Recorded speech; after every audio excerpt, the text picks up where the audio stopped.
Entonces nos van a acompañar el día de hoy Ana Claudia Bro, Gustavo Cremonini, Rodolfo, perdón, es que es un grupo grande, ahí tenemos que definir, Rodolfo Nucci Porzani, Natán Fernández, Larisa Márquez, Carlos Pachorelli, Luis Antonio Vázquez, y ese es en un grupo. Luego sigue Daniel Martínez, luego sigue Ángela Doctor, posteriormente sigue Violeta Delgado, luego sigue Oscar Javier Sandoval, luego sigue Daniela González, después Mariana Greenblatt, después viene un grupo conformado por Cintia Hurtado, Eric Ábalos y Mónica Avelar.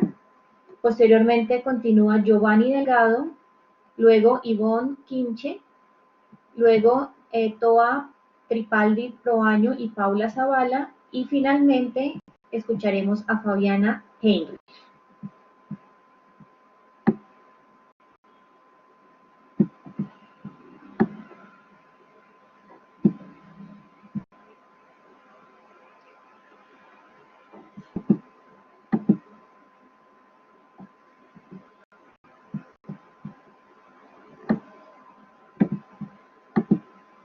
Ustedes tienen esta información en la conversación que envió la Universidad de Palermo, en nombre de Victoria. Yo de todas maneras voy a copiar en el chat la lista para que ustedes estén atentos en el momento en que corresponde su intervención. Claudia se encuentra, no la estoy encontrando.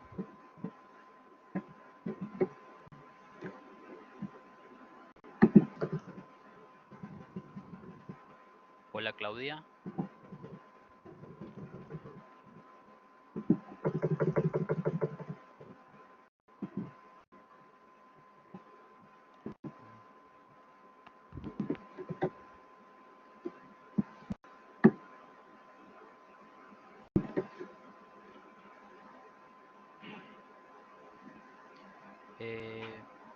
Viviana, ¿podemos continuar con Cremonini?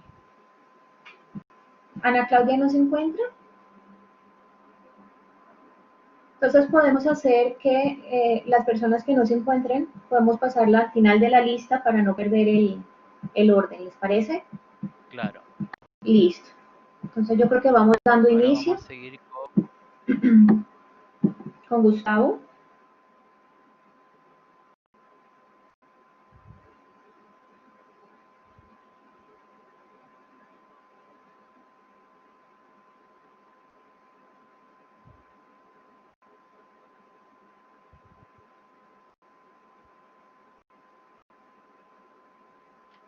Hola Gustavo, ¿me escuchás?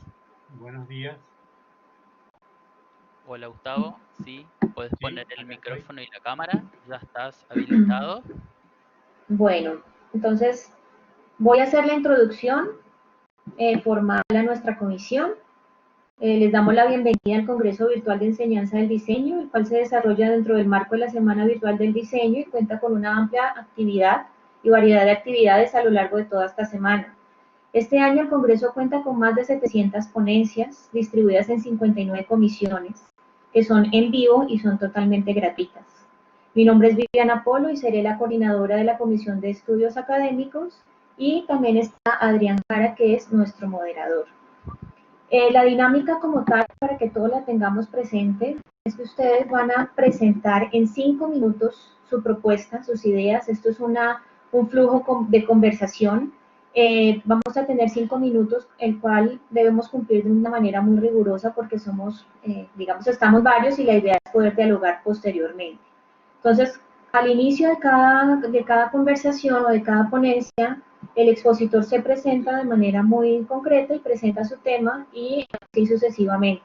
Lo ideal es que más o menos en una hora podamos hacer una serie de conversatorio, por lo cual si ustedes tienen alguna presentación, alguna pregunta o alguna indagación, las pueden ir dejando en el chat y Adrián nos dará más adelante la organización de las preguntas y las respuestas de acuerdo al expositor. Hola, buenos días a todos. Perdón que te interrumpa. Hola. Sí. Hola a todos, Hola, mi nombre Victoria. es Victoria. Gustavo, perdón que te moleste, pero no se puede compartir pantalla en esta edición. Así que sí, por favor, es solo simplemente mostrar la cámara y hablar. Bueno, medio difícil porque todo lo que tengo es para mostrar. Sí, lamentablemente en esta edición es simplemente con la cámara y el micrófono. Es por un tema también por el resto de tus colegas, porque nadie tiene permitido presentar.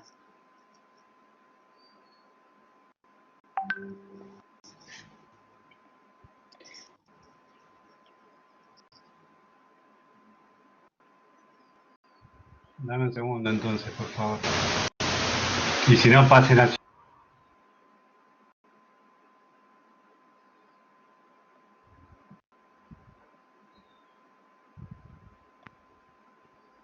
Si querés, en la parte superior de la pantalla tenés ahí la forma de es un cuadradito que te dice para dejar de compartir. O si no, tenés un circulito con un cuadradito para poner pausa. Ahí va.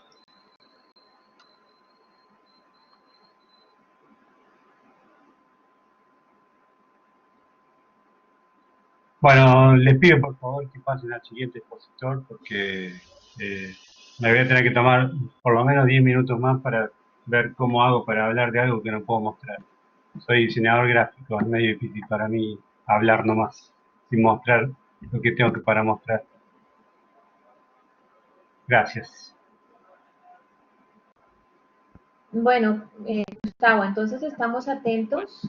Como se había propuesto inicialmente, quien no pueda presentar o porque no esté presente o algún tipo de dificultad, se va a pasar a la última parte de la lista para poder mantener la presentación que tenemos. Entonces quisiéramos saber si Rodolfo Nushis y su grupo están conectados.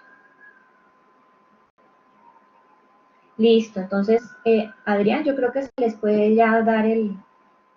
Recordar entonces, este espacio es de 5 minutos máximo. Sí, Rodolfo Nucci, que alzó la mano. ¿Puede levantar la mano?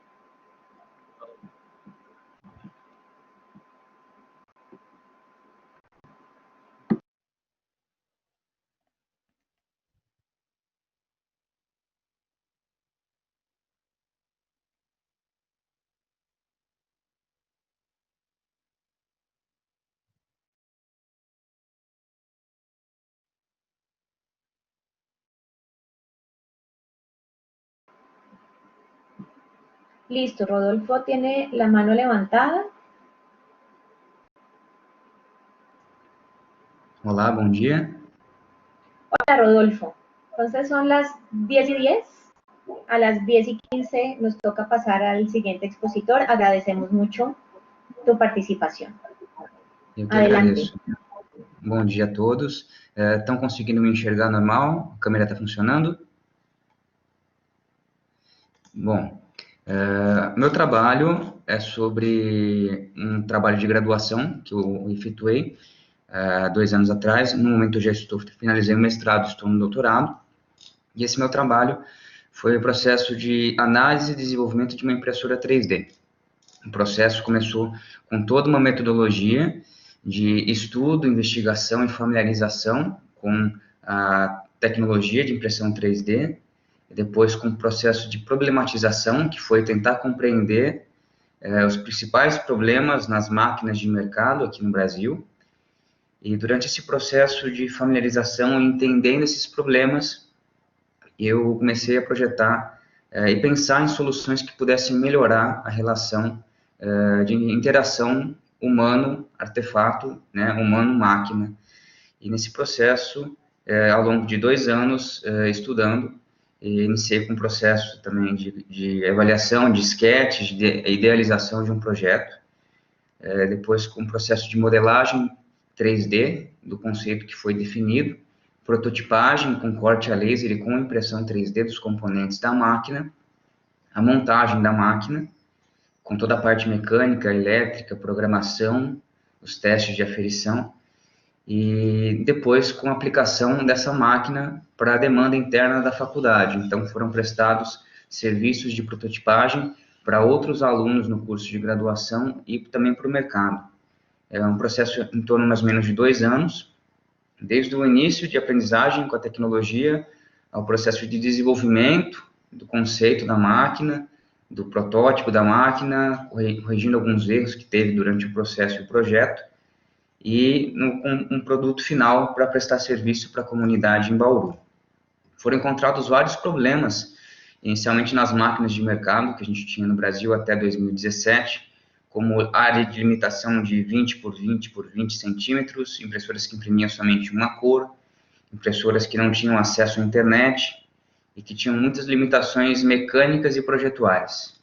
Em cima disso foi pensado um conceito de um projeto all-in-one, né, projeto que complementasse todas as máquinas, que tivesse um computador embutido, que tivesse uma área de impressão maior, que pudesse imprimir em 3 cores simultâneas, que tivesse uma área de reservatório para o filamento não pegar umidade, não pegar poeira, que tivesse uma área de ferramentas para manuseio e acabamento das peças, e que fosse um projeto ao mesmo tempo compacto e que pudesse ser transportado.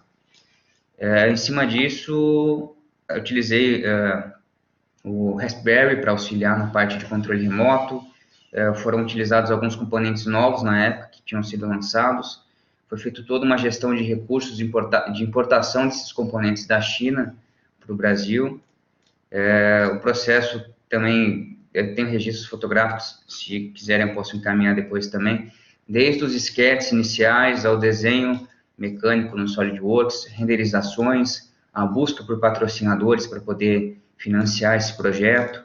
Toda a parte de programação de eletrônica também foi desenvolvida bem empírico, no processo empírico, tentativa e erro. E as principais dificuldades foram a busca de material científico, principalmente em português, até então no Brasil tinha muito pouco conteúdo em português, o acesso a esses componentes, porque aqui no Brasil, quando chega, a gente tem alfândega que taxa muita coisa, então acaba comprometendo um pouco o processo de importação. Tiveram alguns erros de projeto, né? Alguns componentes eletrônicos vieram apresentar problemas e foram substituídos, mas de modo geral o que eu tenho a agregar para vocês é a questão de o design. Isso foi o fundamental da pesquisa. Eu não trabalhei sozinho, eu precisei trabalhar com pessoas, principalmente de outras áreas, então engenharia mecânica, engenharia elétrica, arquitetura, programação. Então foi um trabalho multidisciplinar e um trabalho com várias pessoas, um trabalho desenvolvido em grupo durante 2 anos. Então a principal contribuição é entender que o design ele pode ser um ponto de conexão entre outras áreas e devemos sempre aprender a lidar com profissionais de outras áreas para conseguir concluir um projeto. E, em cima disso, eu pude aprender muito da questão de elétrica, eletrônica, programação, marcenaria digital, modelagem em 2D, 3D, e essa máquina tem sido utilizada ainda hoje, tem sido aplicada para prestação de serviço, para mercado, para academia. Utilizei ela no meu mestrado, para desenvolvimento do meu mestrado, que eu trabalhei com próteses de perna, e pretendo utilizar agora no doutorado também essa tecnologia de impressão 3D. Foi um processo um pouco de autodidata e um pouco também de questão de curioso e gostar de conversar e trabalhar com as pessoas de diferentes áreas. Então, a principal contribuição de aprendizado foi essa. Bueno, entender que o design não faz tudo sozinho. listo, perfecto. Un poquito más de 5 minutos, muchas gracias. Esperamos las preguntas en el chat y más adelante hacemos la devolución, si hay alguna pregunta. Ok, muito Muchas obrigado. gracias. Bueno, entonces invitamos a Carlos Pacciorelli y Luis Antonio Vázquez. Yo les voy a dar una señal cuando falte un minuto en mi pantalla, porque pues es complejo poder cortar, interrumpirlos, es mejor que sea visual. Entonces yo voy a hacer, cuando quede un minuto, les hago esta señal. Listo, en mi pantalla para que estemos todos como coordinados.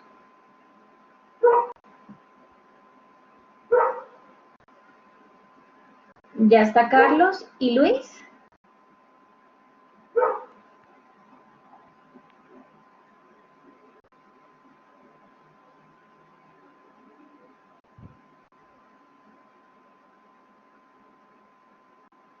Hola, Rodolfo. Carlos, Luis.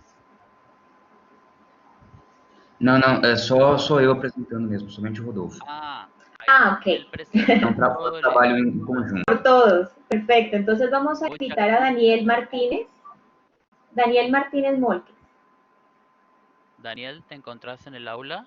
¿Puedes levantar la mano?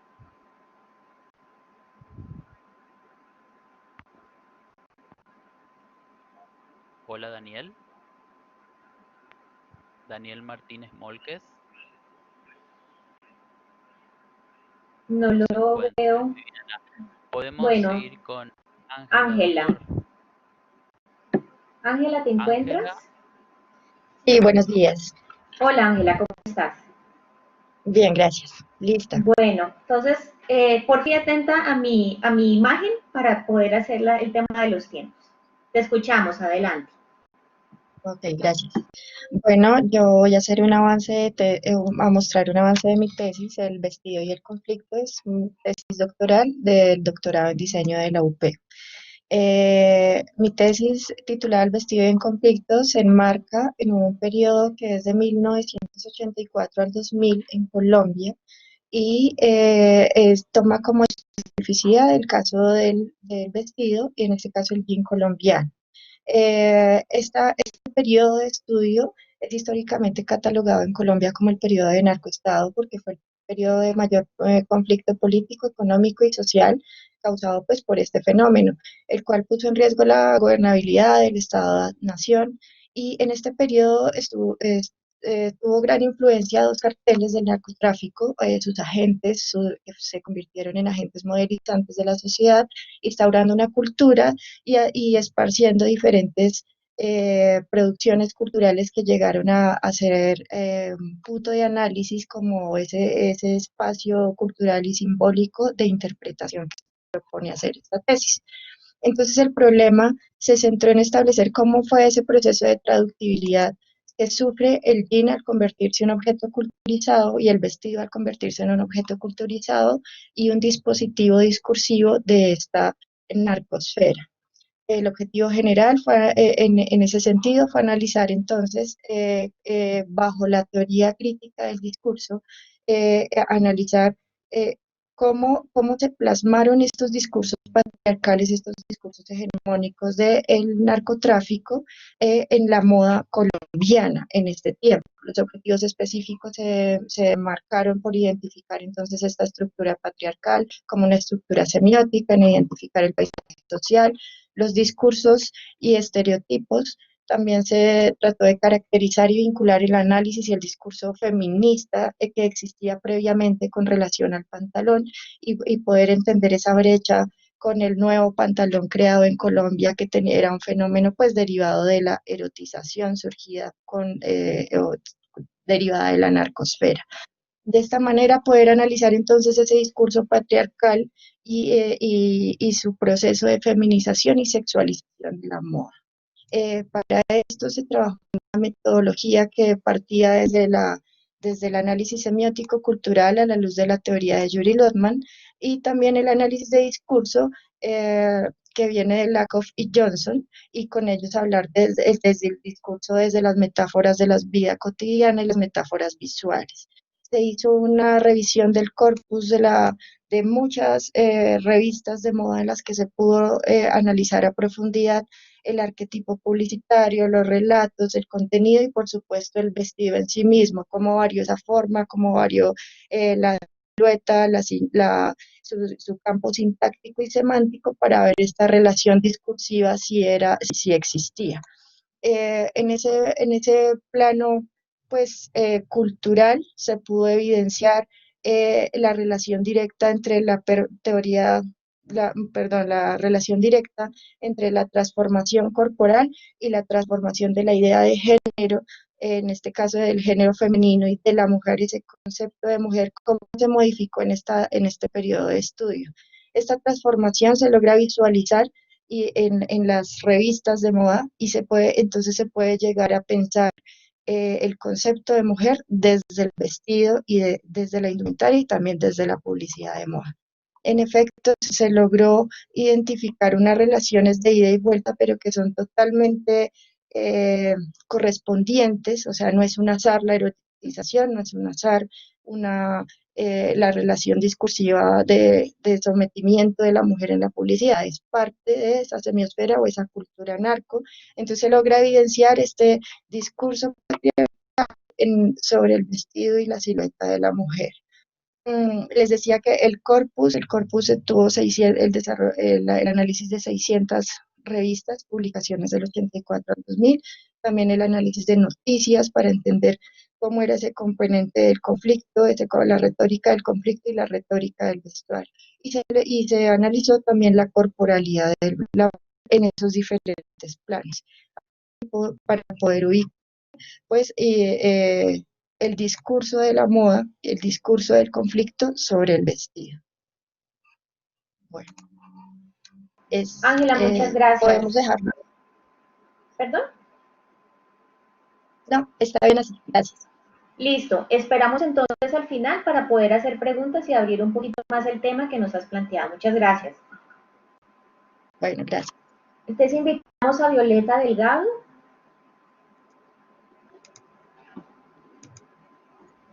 Hola Violeta, ¿estás? Hola, Violeta. Hola. Hola Violeta, puedes activar tu sonido y tu cámara, te escuchamos. ¿Listo? Listo, Violeta. Entonces voy a estar aquí haciendo la señal cuando te falte un minuto para terminar. Te escuchamos, bienvenida. Perfecto. Muchas gracias. Hola a todos, soy Violeta Delgado, soy comunicadora social de la Corporación Universitaria Minuto de Dios en Bogotá. Un abrazo acá desde Colombia. Bueno, mi investigación habla sobre la educación superior y el emprendimiento.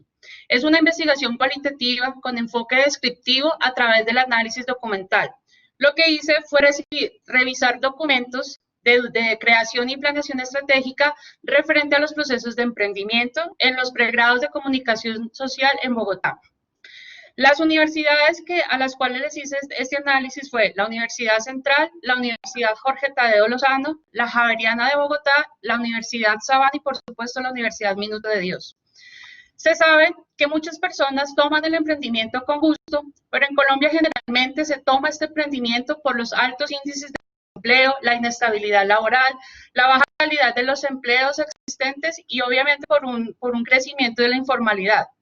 El colombiano, al emprender, es 2 veces más propenso a la creación de nuevas empresas, es cierto, pero 6 veces menos capaz de generar una compañía con más de 50 empleados. Y esto es según las cifras del Banco de Desarrollo de América Latina. Creo que esto es más porque no hemos entendido que el emprendimiento no solo debe enfocarse en la creación de empresas, sino que también debe generar esas condiciones para que las personas o las compañías crezcan y se fortalezcan en el tiempo. Miren, algo muy fundamental para consolidar esta actividad de emprendimiento es el impulso que la academia da en cuanto a promueve y guía a los estudiantes hacia una cultura de independencia y así ellos puedan desarrollar sus proyectos empresariales. Desde hace algunos años, los centros de emprendimiento para jóvenes, los cursos y otros estudios han cobrado muchísima importancia en Colombia, gracias a que la sociedad creo que ahorita ya está entendiendo que la formación académica los va a impulsar muchísimo más a lograr estos objetivos.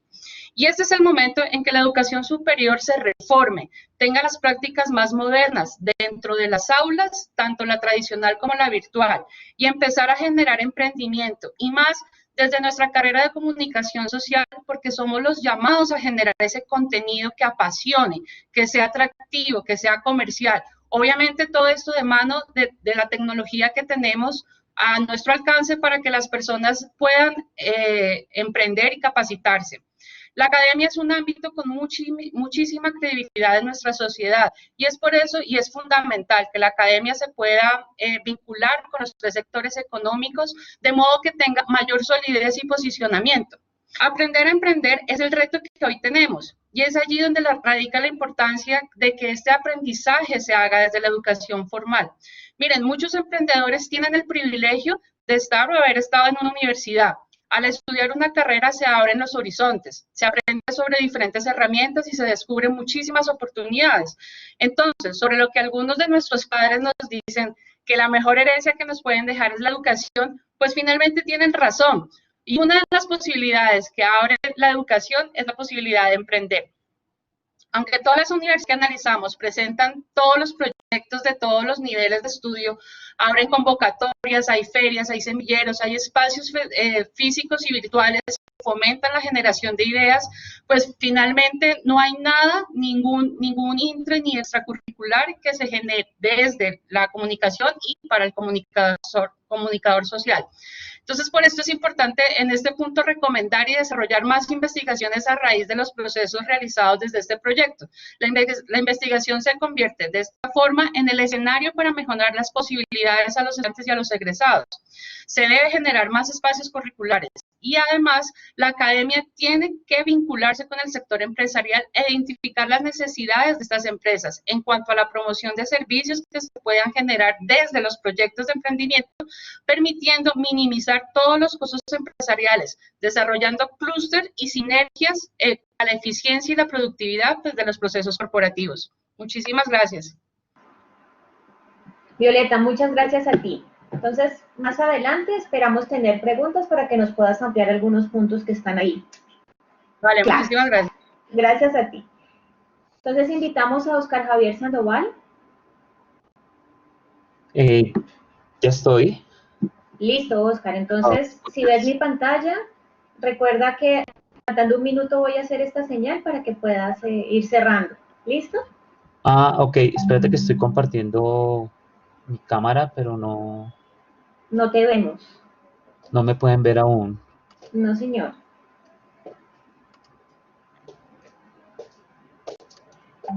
Bueno. Adelante entonces y... Sí, claro que sí.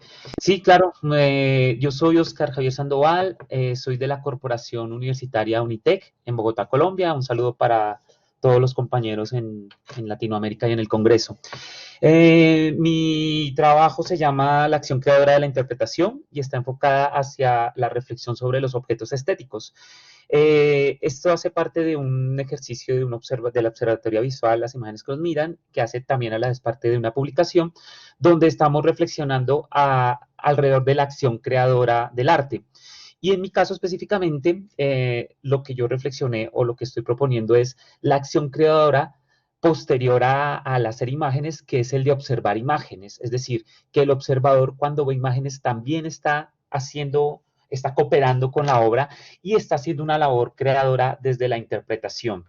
De hecho, problematizo en el artículo que yo he escrito, problematizo usando la imagen, el caso de la imagen de la niña y el buitre de Kevin Carter. Si recuerdan esta imagen de la niña que está en Sudán cayendo en medio de un desierto y de fondo se ve un buitre, que ha tenido muchos análisis, por supuesto, por la problemática que representó, pero desde mi abordaje es la interpretación que se dio, ¿no? Esta niña que está muriendo, que obviamente por las investigaciones se sabe, no murió ahí, no estaba a 20 metros, perdón, de una población de Ayoy, donde estaban siendo atendidos, o sea, ella no murió allí, ni estaba ni siquiera en peligro, pues sí estaba en peligro por la situación, mas no murió ahí. Cómo se interpretó. La pregunta es, ¿por qué se interpretó eso? Más allá del mito que después hubo, ¿por qué la gente asumió una información que no está en la imagen? Y se problematiza más, no solo en términos de que, bueno, es que vemos una estepa vacía, pues asumimos que fuera de los límites de la imagen hay un continuo de ese desierto, sino que también se asumió la existencia del fotógrafo. Algo que usualmente no pasa, es decir, cuando hacemos imágenes, nosotros vemos la imagen, pero no asumimos el punto de vista de quien observa. Es decir, la imagen como tal es un fragmento de un mundo que está dado en 360 grados, pero una labor que tiene que hacer el diseñador o el creador de imagen, el fotógrafo, el cineasta, el que ilustra, es dar unos límites a ese mundo que nos va a mostrar. Fracciona mundos. Y esa detección, esa decisión sobre los límites y de lo que queda en la imagen junto con lo que se omite es una labor que debe pensar el diseñador. Porque la interpretación, quienes observamos, no solo nos quedamos con una información que está dada por la imagen, sino que tenemos que asumir ese 360 grados de ese mundo que no vemos. Y ahí hay una labor de interpretación que es creadora desde la observación. Para poder resolver el problema, obviamente por el tiempo no vamos a entrar en la profundidad, lo trato de resolver, problematizo teorías ejemplo, Bartés con denotación connotación, que por supuesto después de más de 70 años aún sigue dando pie para ser criticada, pero igual se sigue aceptando, pues se sigue como teniendo como referente, y ese plantear, no, hay el punto de vista que yo me voy a plantear es el de los objetos estéticos, que está por la fenomenología, por Husserl, que plantea que antes de encontrarnos una imagen, nos estamos encontrando un objeto. Es decir, de hecho, aquí vuelve a citarse sin ningún problema, un minuto, perfecto, vuelvo a citar La traición de las imágenes de Magritte, La pipa, donde de hecho el problema como tal no es el dibujo como tal, sino que yo me lo encuentro en un cuadro. O sea, yo cuando me relaciono con una imagen me estoy relacionando es con una foto, me estoy relacionando con un cuadro, me estoy relacionando con una pantalla. Y en el caso específico de La niña y el buitre, la gente se relacionó con un periódico, es decir, que alrededor del periódico hubo un montón de información que direccionó también a que se cuestionara, se asumiera lo que pasaba en la imagen y que además se inculpara, en este caso a Kevin Carter, con todo este mito que se armó del fotógrafo que dejó morir a la niña cuando realmente eso no pasó. Por supuesto, les haré llegar, está publicado el artículo para que lo puedan discutir y charlamos ya en un rato en el conversatorio. Perfecto, muchísimas gracias. En un ratico nos vemos nuevamente entonces. Invitamos a Daniela González. Hola. Hola, Daniela. Sí, ¿me ves en la pantalla? Sí, sí te veo, perfecto. Faltando un minuto haré esta señal. ¿Cómo? Faltando un minuto te hago esta señal para que vayas haciendo el cierre. ¿Listo? Ya, okay. Adelante, bienvenida. Bueno, buenos días. El tema que voy a trabajar es parte también de la tesis doctoral que estoy llevando en la UP y tiene por título Las tendencias temáticas del proyecto de título de diseño gráfico, un aporte a la actualización de tópicos, perfiles e identidad para la disciplina. En este sentido, justamente mi objeto de estudio es el proyecto de título de diseño gráfico. ¿Y qué es lo que voy a observar en ello? Voy a observar el interés o las temáticas que se están desarrollando a partir de un análisis de contenido textual, latente y manifiesto de sus títulos. Nos preguntamos entonces por estos nuevos recorridos disciplinares en la búsqueda de una modernización temática que aclare los actuales intereses. En este sentido, identificamos los temas de interés y su frecuencia de aparición durante la etapa final de la formación del diseñador gráfico. Contamos con un corpus de 451 proyectos de título de diseño gráfico de una universidad estatal en Chile durante el periodo 2000-2015, es decir, un análisis longitudinal de 15 años. ¿Por qué el proyecto de título como objeto de estudio? Creemos que este caracteriza a la propia disciplina, nos muestra sus debates, sus logros, sus temas, entre otras cosas. Revela perspectivas ideológicas y posturas, pero no solamente del creador, sino que también de la propia disciplina, del perfil de la disciplina y de la institución educativa, de la sociedad y de la cultura de una nación además. Responde también a circunstancias, por lo tanto, socioculturales de un periodo determinado, visualiza nuevos nichos que comienzan de alguna manera a ser tendencia, y también hay diversidad temática y una frecuencia de permanencia constante en el tiempo del proyecto, lo que es muy bueno para la investigación. Permite el surgimiento de posibles cambios paradigmáticos. Y de alguna manera el proyecto de título tiene un carácter polisémico en su definición, por lo tanto Macebo ya identificaba algunas en el año 2014 como una práctica, como una habilidad, como una metodología, como un pensamiento incluso, como una forma de pensamiento. Para el caso de nuestra investigación, lo vemos como un espacio de creación, como una estrategia formativa, ¿cierto?, que vincula un problema con una solución. También lo vemos como un producto académico que aúna y también transparenta las competencias logradas por el alumno en su formación, y además, muy importante, es la última elección temática del aprendiz universitario de la disciplina.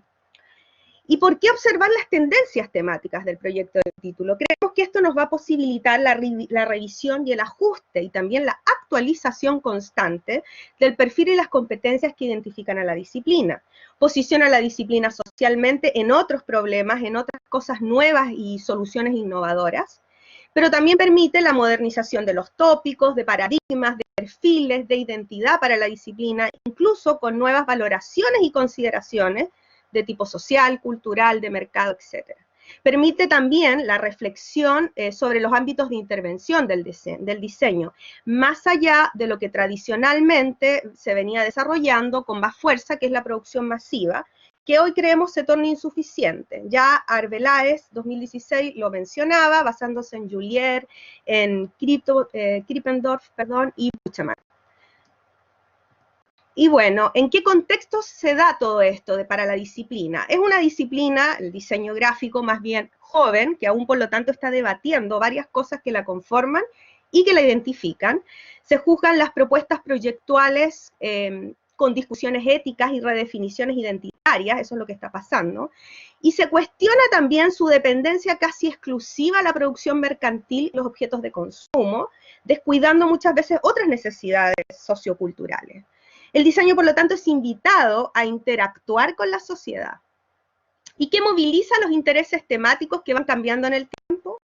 Los cambios socioculturales, los cambios formativos y los cambios disciplinares. Podemos ver avances tecnológicos, modificaciones de planes y programas, nuevas prácticas, nuevos productos, y por lo tanto el alumno de diseño se adscribe a estos cambios socioculturales, formativos, disciplinares, más su propia percepción personal, y genera entonces estas temáticas. ¿Qué dicen los resultados? Nos hablan de temáticas incipientes, que son relacionadas con estudios teóricos, validación, sistematización, recopilación, investigación, tendencias temáticas de interés sociocultural, como apoyo, ayuda social, enseñanza, aprendizaje y cultura, permanencia de temáticas tradicionales como posicionamiento, difusión, audiovisual, etcétera, y poca frecuencia de aparición y además una disminución en el tiempo de la temática con mayor tradición, que es la mercantil. Concluimos que la elección del proyecto de diseño como objeto de estudio es sin duda un artefacto creacional lleno de información posible de ser, no sé si puedo seguir, ya, bueno, era la conclusión final. Más adelante entonces nos encontramos. Bien, ok. Listo, muchísimas gracias. Entonces invitamos a Mariana Greenblatt. Sí, hola. Hola Mariana, entonces faltando un minuto para el cierre de tu presentación haré esta señal en la pantalla. Bien. Listo, adelante. Bueno, mi ponencia también está basada un poco en la investigación de desarrollo de la tesis de diseño que estoy cursando, que es sobre la resiliencia de la ciudad de Buenos Aires a través del diseño urbano en búsqueda de la humanización urbana. En este caso lo que quise fue adaptarla justamente a los nuevos protocolos de protección frente a la pandemia que estamos viviendo todos, lamentablemente. Ya hace más de 5 décadas que las ciudades se encuentran en una constante transformación, ¿sí? Ya a partir del año 60, con el desarrollo del transporte, aportó a la migración de los pueblos y los campos a las ciudades, aumentando el crecimiento poblacional, el cual empezó a exigir una mayor fluidez en todo lo que es movilidad y transporte, y exigiendo asimismo un espacio mucho mayor en lo que es en lo que son las calles, ¿sí? El diseño urbano. Y el espacio público empezó a tener solo la utilidad de un lugar de paso entre un origen y un destino, deshumanizándolo, ¿sí? Se empezó como a desvalorizar mucho ese espacio público. Hay Jan Gehl, que es un arquitecto y urbanista danés, siempre se hincapié en la experiencia diaria que tienen los ciudadanos de las ciudades grandes, que viven en constante encuentro con obstáculos urbanos, con el ruido, la población, la polución, el poco espacio público y por lo general en muy mal estado, y el alto riesgo a los accidentes. Y por suerte, bueno, ya desde hace por lo menos 10 años que el diseño urbano y la planificación urbano empezó a enfocarse más en lo que es la prioridad peatón, en la movilidad sustentable, en devolverle el espacio público a las personas, ¿sí? El que tanto se le destinó siempre a los autos, y se empezó a adquirir el concepto de humanización urbana, del derecho a la ciudad, ¿sí? Y de tener una movilidad más segura para todos. Pero bueno, este proceso, este cambio que estamos teniendo, a todos nos encontró ahora el distanciamiento social. O sea, a través de esta pandemia, en el mundo entero tuvieron que cambiar la forma de vida, la gente empezó a cambiar su forma de trabajar, de estudiar, de movilizarse, de socializarse, de trasladarse, cómo adquirir los alimentos. Y en Argentina se tuvo una ventaja, que fue que en tiempos de pandemia se encontró un mes atrasado con respecto a otros países, por lo general europeos y asiáticos, y lo que le permitió que ante los primeros casos, ya el 19 de marzo, se declaró el aislamiento social preventivo y obligatorio para todos los habitantes, ¿sí? Los que le permitían solamente desplazamientos mínimos y de cercanía para aprovisionarse de alimentos, medicamentos o productos de limpieza. Bien, bueno, cierro, voy. A nivel planificación urbana, entonces voy directo al grano, se tuvieron que rediseñar las calles. En una primera etapa fue para poder dar accesibilidad y fácil circulación a todo lo que era vehículos de emergencia, personales esenciales, empleados de salud, de seguridad y al transporte público. Justamente esto, dando espacios públicos para evitar el contagio masivo, ¿sí? Preparando la ciudad para que ellos puedan circular, y en una segunda etapa, para poder reactivar la economía y recuperar las calles, bueno, se tuvo que rediseñar nuevamente el espacio público, dejándole el espacio que antes usaban los autos a los peatones, y que ellos puedan poder ir a los comercios, poder circular, poder hacer la fila para un transporte público y siempre mantener los 2 metros del protocolo de distanciamiento social. Para cerrar, simplemente enfocarnos en que, bueno, las ciudades viven en una constante transformación, buscando siempre el espacio público adecuado para la gente, y que pudimos ser testigos como la resiliencia del diseño urbano pudo aportar esta ayuda para permitir a la gente volver a las calles y poder reactivar los comercios. Bueno, muchísimas gracias. Nos vemos entonces en un rato en la sesión de preguntas. Bueno, entonces llamamos a Cintia Hurtado, Eric Ábalos y Mónica Avelar.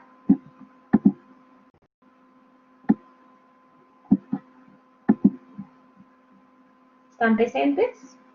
Listo.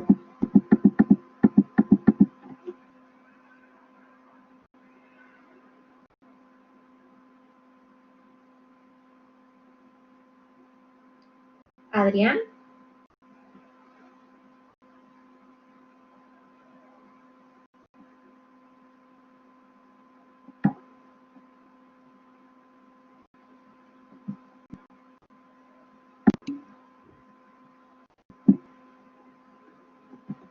Ya te van a habilitar la función, Mónica.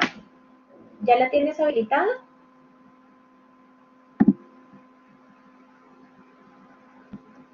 Cintia. Sí, ya está. Hola, Cintia. Hola a todos. Listo. Si ves mi pantalla, faltando un minuto te haré esta señal.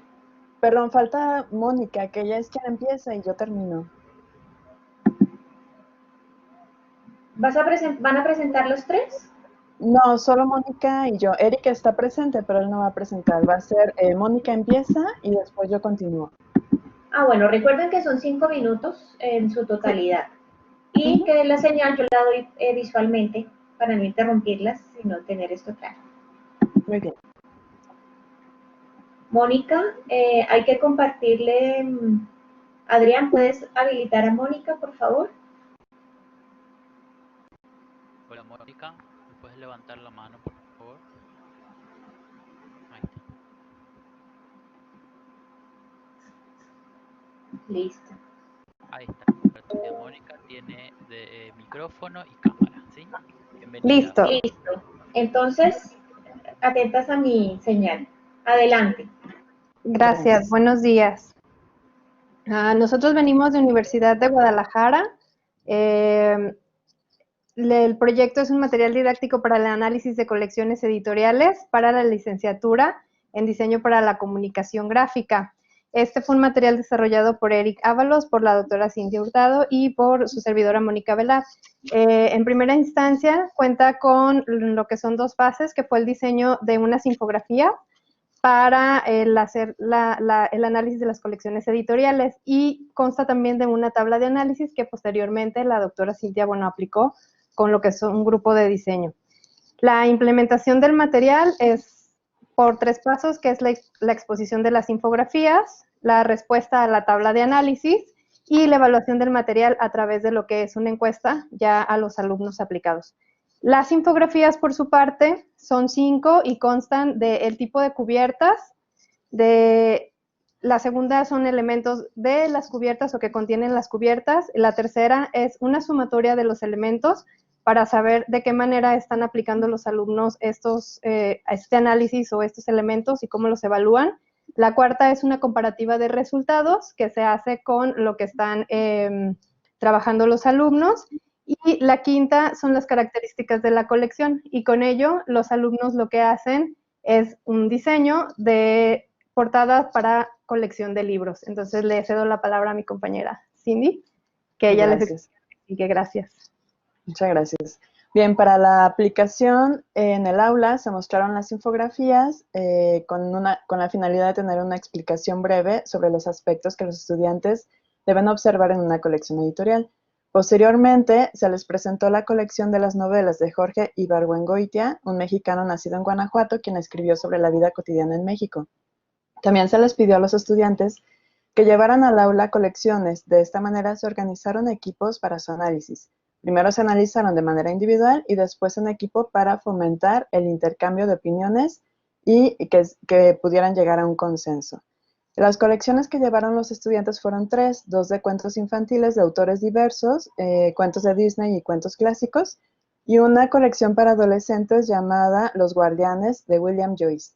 Todas las colecciones fueron de tipo de cubierta expresiva y se hizo el análisis a partir de un puntaje por tipo de cubierta. Después de esta actividad, los estudiantes respondieron una encuesta en donde algunos de los resultados indican que el 46% de los estudiantes piensan que el formato para el análisis es muy útil, 31% indispensable y 25% útil. El 100% volvería a utilizar este formato. También se les pidió que mencionaran 3 ventajas con respecto a su uso, y lo que dijeron es que es práctico, ayuda con la organización de los elementos de una cubierta, proporciona bases para definir lineamientos para el diseño de un libro, ayuda a un mejor manejo estructural y a definir jerarquía. También se les pidieron que nos mencionaran las desventajas, a lo que ellos dijeron que son muchos aspectos que cuidar, demasiados elementos y muchos requisitos que lo pueden hacer un poco complicado. Como conclusiones de la aplicación, se puede decir que este ejercicio fue muy interesante porque los estudiantes pudieron identificar aspectos de una colección de portada que no habían considerado anteriormente. Además de que se generó un trabajo colaborativo con mucha participación al interior de cada equipo. Recordaron temas que habían visto en otras materias como psicología de la percepción, con los aspectos de color y preprensa, con los acabados y tipo de encuadernación, entre otras. Con respecto a la encuesta realizada, los aspectos de diseño que fueron nuevos para ellos es las partes de la cubierta, seguido por el tipo de codificación, si es literal, metafórica, metonímica o por convención, formato, tipo de formato y encuadernación, y los tipos de cubierta. Y con esto terminamos. Muchas gracias a todos. Listo, muchísimas gracias. Justamente los 5 minutos. Les agradecemos, nos vemos en el espacio de preguntas. Gracias. Bueno, invitamos entonces a Giovanni Delgado, por favor.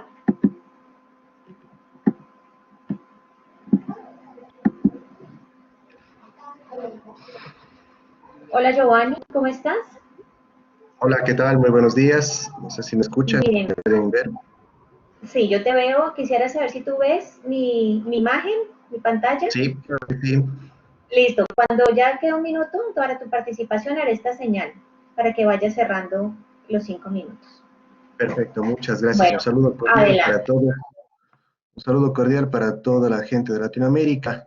Un saludo desde la ciudad de Cuenca, Ecuador. Yo estoy participando con mi investigación doctoral en la UP y mi preocupación en esta investigación es acerca del surgimiento y la emergencia del diseño de interiores en la ciudad de Cuenca, justamente en las universidades de nuestro país, específicamente en la ciudad de Cuenca. Y tiene un inicio en el año de 1999 y hace un recorrido de investigación hasta el 2018. Quiero comentarles un poco cuál ha sido los insumos que se van introduciendo en esta investigación y sobre todo cuáles son las motivaciones del mismo. Como diseñador de interiores, probablemente a nivel latinoamericano existen diversidades de desarrollo dentro de las disciplinas y de la ciencia mismo del diseño. En este caso, en el campo del diseño de interiores, siempre ha habido una relación directa con el campo de la decoración y con el campo también de la arquitectura. Dentro de este, justamente aparece una preocupación en dilucidar cuál es la línea principal sobre el desarrollo de esa nueva disciplina y cómo empieza a configurarse como una nueva carrera, como una nueva especialidad dentro del campo del diseño. En esa preocupación de cómo inicia, cómo arranca la disciplina del diseño de interior, está también esa preocupación por la construcción de teoría, por la definición de campos de estudio que sean pertinentes al área de estudio, y eso es lo que motiva también esta investigación. Primero, cómo surge para luego poder a futuro generar líneas de investigación claras para el fortalecimiento y las investigaciones que se den a partir del campo de acción del diseño de interiores. En esa lucha justamente de encontrar y de poder construir claramente cómo está construido el campo del diseño, se ha involucrado algunos ejes teóricos importantes, como es el posicionamiento de Bourdieu en su teoría de los campos, para poder definir claramente cuál es el hábitus de la especialidad, cuáles son los nomos, cuáles son las normas específicas de la disciplina, cuál es el motivo, esta ilusio que habla, son algunos términos que utiliza Bourdieu justamente dentro de su teoría, y cuál es el capital cultural, cómo gana fuerza, cómo gana una especie de poder dentro de ese campo, el profesional específicamente dentro del área del diseño de interiores. Y hay una lucha fuerte porque quien se ha hecho cargo de este escenario proyectual, de este escenario profesional, de este escenario académico, históricamente ha sido la arquitectura. Sin embargo, ahí entran algunos condicionantes muy interesantes, ya que dentro del de la disciplina del diseño de interiores están directamente relacionados a arquitectos, ¿sí? Lo importante ahí es encontrar cuáles son las sensibilidades que estos arquitectos han generado, justamente incluso para darle el nombre de diseño a la especialidad, y encontrar otro punto, digamos que como una especie de conflicto, ¿por qué no llamarlo arquitectura? Como se llama en algunos otros lugares latinoamericanos, arquitectura de interiores, en otros lados diseño de interiores, diseño de espacios arquitectónicos. Esa realidad de ver cómo se le empieza a dar diferentes nomenclaturas y diferentes nombres a la especialidad, nos muestra justamente cuáles son las preocupaciones de esta disciplina nueva. Para ello he tomado algo que es fundamental, un punto particular.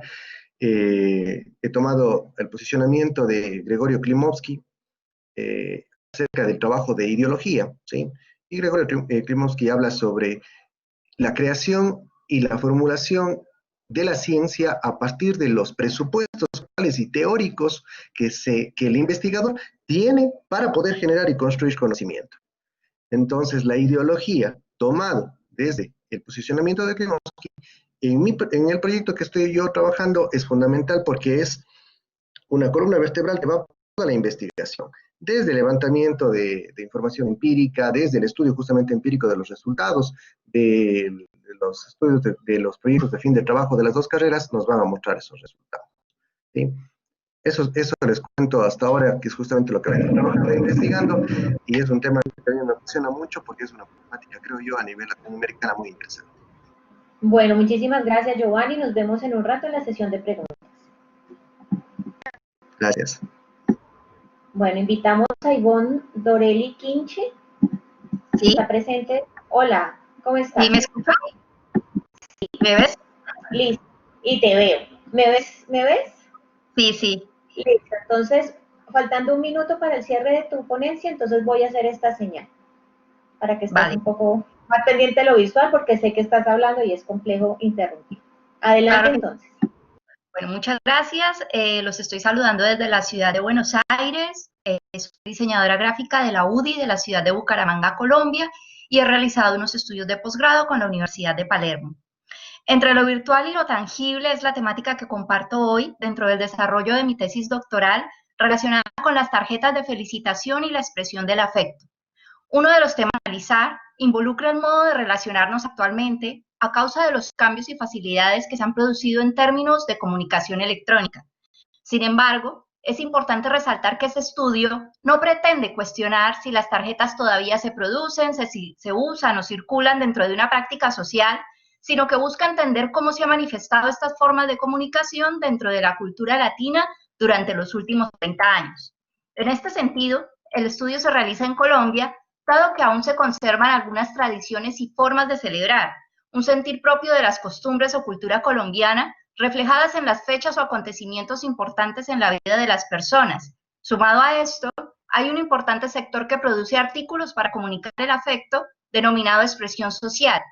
Este término es utilizado en Colombia para referirse a la fabricación y comercialización de productos que comunican sentimientos, como tarjetas, afiches, globos, peluches, chocolates y cojines, entre otros productos que llevan un mensaje implícito. Si bien estos productos también se han desarrollado y estudiado en otros países como Estados Unidos, la relevancia académica en español acerca de la temática ha sido escasa. Y en este sentido, entender los afectos y las emociones desde una cultura latina, empezando por el idioma, presenta diferencias y particularidades que merecen ser exploradas. Emily West, en su tesis doctoral en comunicación de la Universidad de Pensilvania, hace una sugerente apreciación que influye en el enfoque de mi tesis, abro comillas. Hablar de tarjetas es hablar de comunicación. Es otra forma de acceder a los supuestos culturales sobre cómo nos conectamos con los demás, sobre cómo la mediación afecta este proceso y sobre cómo se relacionan los reinos públicos y privados, cierro comillas. Decir todo esto parece una obviedad, pero las tarjetas de saludo o felicitación, al ser tan personales y masificadas al mismo tiempo, requieren un análisis que reflejen cuáles son esos sentimientos, emociones y opiniones que se producen. En este sentido, Fiorini y Shillman afirman, abro comillas, hemos escuchado hasta el cansancio que vivimos en una civilización de la imagen, que la nuestra es una época visual, que una imagen vale más que 1000 palabras. Lo cierto es que más allá de estas definiciones del sentido común, la omnipresencia de la imagen dificulta la posibilidad de comprender su sentido. Cierro comillas. Uno de los aspectos que se está explorando y desarrollando en el trabajo de campo tiene que ver con la búsqueda de significados de estas tarjetas como piezas gráficas tangibles frente a las tarjetas electrónicas o saludos que se envían mediante aplicaciones y redes sociales. En entrevista personal con Jairo Rueda, creador de la marca Timoteo hace más de 30 años en Colombia, explicó al respecto dos enfoques. Por un lado, comenta que una felicitación por WhatsApp es una tarjeta menos que se vende, pero las tarjetas como tal tienen una forma de comunicación especial que no da la virtualidad. Asimismo, considera que puede que cada vez se vendan menos tarjetas, pero también tienden a ser más exclusivas. Por otro lado, la virtualización le ha permitido activar los canales de comercialización para quienes todavía quieren encargar o hacer llegar una tarjeta tangible de su marca sin necesidad de dirigirse a un establecimiento comercial. Otros de los entrevistados desde el sector comercial y la producción aseguran que la venta de tarjetería generalmente acompaña a un regalo, y aunque no se siguen produciendo en grandes cantidades como 15 años atrás, estas se han transformado en otros productos que también comunican el afecto, como bolsas y cajas para regalos, globos y líneas de bombonería en estuches, botellas y cajitas. Todo esto acompañado siempre de imágenes y de mensajes, de felicitación o de también ocasiones que no necesitan una felicitación, como recupérate pronto, un baby shower, un bienvenido. Ahora bien, Por otra parte, por parte de los consumidores se encuentran opiniones diversas, entre las cuales se considera que un saludo de felicitación se puede dar rápidamente a través de aplicaciones o redes sociales. Sin embargo, cuando se trata de alguien más cercano y especial, existe la motivación por salir a comprar un detalle o una tarjeta. En otros casos hay quienes las elaboran manualmente o en computadora, y otros consideran que lo mejor es acercarse a una tienda de sentimientos especializada en este tipo de detalles. Para cerrar, la mayoría de estos entrevistados conservan las tarjetas más especiales y dicen que las releen de vez en cuando o cuando estas aparecen en cada mudanza, pero no se atreven a desecharlas ya que las consideran un recuerdo valioso, porque a medida que van pasando los años se convierten en casi como un tesoro que les genera cierta nostalgia y les hace recordar momentos especiales de sus vidas. En este sentido, consideran que un mensaje electrónico es agradable, pero no genera la misma emoción o sorpresa de una tarjeta tangible. Además que no se puede guardar o conservar como las tarjetas en papel, pues un archivo digital se pierde o se borra convirtiéndose en algo efímero o que queda en el olvido. Nancy, una de las entrevistadas, expresa: ¿quién va a creer que en un pedacito de papel haya tanta emoción puesta? Sin embargo, el ser humano siempre va a buscar la forma de expresarse por escrito, ya sea a través de lo virtual o lo tangible, y según la preferencia, la expresión del afecto es algo que siempre va a permanecer. Más adelante haremos ampliaciones. Muchas gracias. Ivonne, muchísimas gracias. Quedamos a la expectativa de este espacio de preguntas. Te agradecemos. Invitamos a Toa Tripaldi y a Paula Zavala.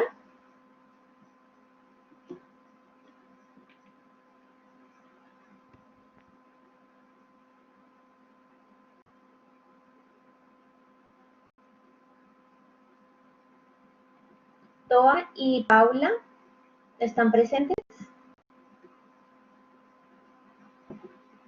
Parece que no, está Toa y Paula. Y Paula. Entonces llamamos a Fabiana. Olá. Hola Fabiana, ¿cómo estás? Tudo bem? Muy bien, entonces tenemos 5 minutos. Faltando 1 minuto, yo haré esta señal en cámara para que puedas ir cerrando tu presentación. Tá bem, muito obrigada. Boa tarde a todos e todas. Meu nome é Fabiana Henrich, eu sou professora no curso de Comunicação Visual Design da Escola de Belas Artes da Universidade Federal do Rio de Janeiro, e eu vou apresentar aqui brevemente um pequeno ensaio intitulado Institucionalização e Subjetividade na Metodologia Projetual do Campo do Design. Esse ensaio tem consonância com a minha dissertação de mestrado, que foi orientada pelo professor Alberto Cipiniuc na PUC-Rio, Pontifícia Universidade Católica do Rio de Janeiro, intitulada Design e Crítica à Noção de Metodologia de Projeto, na qual a gente discute a posição da metodologia de projeto como um norte, né, como uma noção central que orienta a prática no campo, e discute também um pouco das implicações do conhecimento no campo do design primordial se dá através de um pensamento metodológico, né? Mas hoje, tratando do ensaio em si, o que eu pretendo é discutir criticamente como que a metodologia projetual ela alça a posição de uma instituição no campo do design, isso é, como uma instância, como ela se transforma, né, em uma instância que regula a prática social do design através da constituição de regras e normas que regem essa prática, e também os seus desdobramentos subjetivos, né, isso é, qual seria o lugar da agência e da criação do designer quando ele tem a sua prática pautada, orientada por essa instância com regras e normas. Então, antes de partir para essa discussão de fato, eu gostaria de deixar claro como que a gente entende o campo do design. Então, né, nós compreendemos o campo do design enquanto produção social, uma noção advinda do professor Alberto Cipiniuc, isso é, como uma prática laborativa que é pautada pelo modo de produção na qual ela está inserida. Então, aqui a gente está falando do capitalismo, né, do modo de produção capitalista, e que nesse sentido o design compõe a produção social, material do mundo no qual a gente vive. E que a gente não pode, então, enxergar o design como uma prática que esteja apartada da realidade socioeconômica, né, das localizações das quais a gente se encontra e que tem relação com o capitalismo. Então, posto isso, o que é a noção de institucionalização dentro desses moldes, né? Então, a gente parte da noção proposta por Bourdieu, na qual ele define que os meios de formação de instituições são aqueles que concebem e legitimam a instituição através da apresentação e da imposição de valores que são aceitos e reconhecidos pelo meio social, mesmo que de maneira denegada, ou seja, mesmo que de maneira contraditória ou oposta, né? Então, visto que essas relações de institucionalização, que são também relações de legitimação e dominação, elas acabam sendo naturalizadas, um dos pontos do ensaio é entender como que a gente naturaliza a questão da metodologia de projeto, né, enquanto uma instituição, um norte para o nosso fazer, e como que a gente tem que desvelar essa ideia, então, né, dessa naturalização, que isso é algo socialmente, historicamente construído, não é algo inerente ao campo. E aí, como é que ocorre essa institucionalização da metodologia no campo do design? Ela ocorre, primeiramente, a partir da organização do ensino e da prática do design. A gente pode lembrar da Deutscher Werkbund, em 1907, da Bauhaus, em 1919, e que a gente está num momento ali pós-Primeira Guerra e entre Primeira e Segunda Guerra, então toda aquela configuração, né, socioeconômica da Europa, e também, consequentemente, a partir da modificação das práticas no campo do design, a partir do desdobramento histórico do modo de produção capitalista. E aí, trazendo, né, de fato, para o campo, a gente tem um trabalho que é cada vez mais sistematizado e seriado. Então, vendo num espectro mais amplo, a gente lembra dos modelos fordistas e tayloristas, e trazendo para o design, a gente vai ter, então, né, os métodos, as metodologias mais rígidas dos anos 60 e 70, passando para os métodos ágeis, flexíveis e colaborativos que são utilizados atualmente. E a subjetividade, então, onde ela entra, né? Nesse trabalho, que acaba sendo um trabalho cada vez mais sistemático e seriado, que é um trabalho que, então, deixa pouco espaço, digamos, a gente considera, para essa agência e subjetividade, mas que ainda assim, por vezes, é reconhecido como um trabalho que vem de um gênio criativo, né, da ideia de uma criação do designer enquanto um criador, né? Então, o que a gente identifica é que, na verdade, parece haver um pouco espaço para a subjetividade. Ainda que a subjetividade seja construída, produzida e reproduzida socialmente, isso é, né, nós somos distintos indivíduos, mas essa distinção, né, e essa proximidade que a gente dá, ela se dá de forma coletiva, ainda assim ela também é pautada por esses preceitos capitalistas, né, da sociedade em que a gente vive. Então tem até um autor, que é o Ali Mould, que ele fala que a própria dimensão criativa, contemporaneamente, ela foi sequestrada pela lógica do capital, então que a gente deveria pensar tudo que aquilo que a gente chama como inovação, ou algo, né, diferente, criativo e de criação, em que medida ela condiz com o que o modo nos apresenta e nos coloca como possibilidade, e em que medida a gente pode ir além dele também. Então, aqui eu vou já encerrando, porque a gente tem um pouquinho de tempo, né, acho que eu já esgotei. A ideia não é demonizar a metodologia de projeto, mas entender, né, em que base concreta ela se forma, ela organiza a nossa prática, e como que a gente pode, então, melhorar, ou outras formas de pensá-la, olhando para fora do campo, olhando para a sociedade em que ele está inserido. Era isso, muito obrigada. Fabiana, muchas gracias. En un rato nos volvemos a ver para las preguntas. Bueno, hemos acabado en el orden que teníamos. Tenemos unos conferencistas pendientes. Quisiera saber si ya se pudieron conectar o están preparados para la presentación. Tenemos pendientes, si me confirman, por favor, Ana Claudia, al profesor Gustavo Cremonini, a Daniela Martínez, ya les voy confirmando.